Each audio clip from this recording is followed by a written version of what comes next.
But the back to the original question about your strengths, most people do start with about 50 strengths. We have, and sometimes it can be very generic. We have great people, we have great culture, we have a great building, and like, okay, like, so you have a great facility. So does everyone else.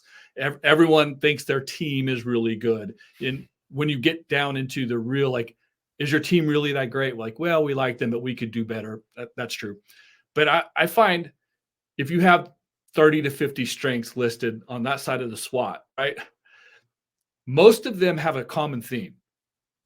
So it might be your logistics, or it might be like your decision-making processes, or it might be the actual units that you produce, the widget that you produce. You might feel like really proud about it.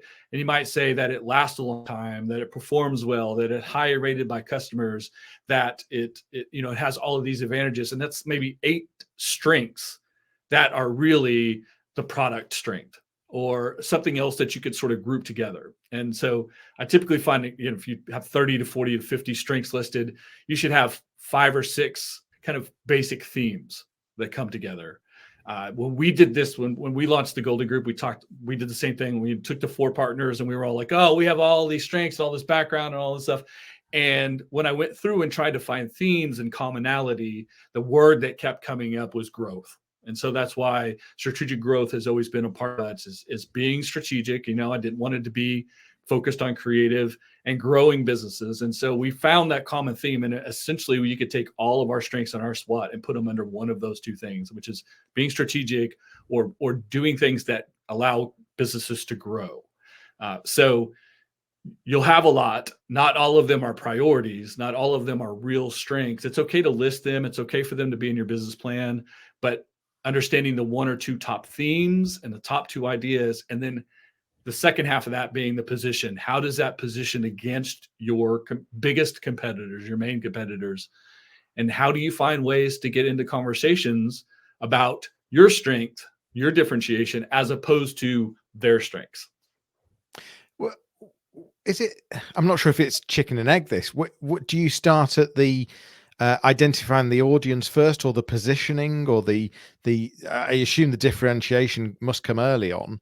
But what can just, in terms of, because the reason I ask about audience is I'm thinking with my marketing head, if I'm going to go and do some tactics, whether that be, pay-per-click, whether it be search engine optimization. You're still too early, Jonny. You're still too early. You got to start with yourself.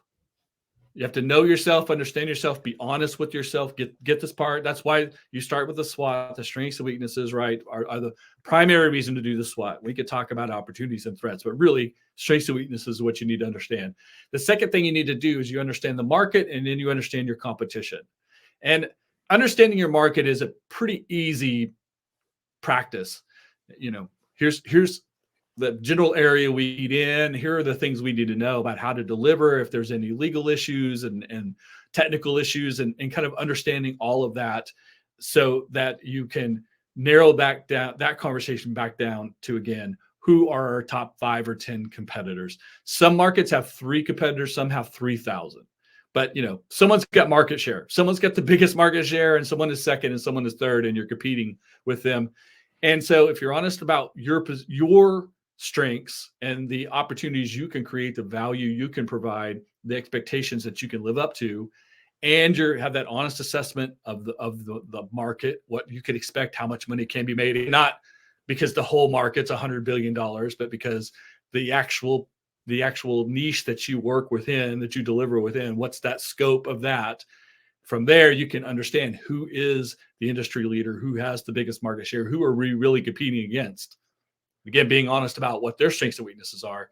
From that whole exercise, you should have, here's what we do, here's who we're competing against, here's how we compete, a position.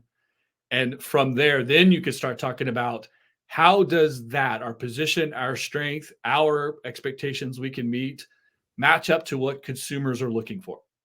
Who is the audience that matches what we have to give them?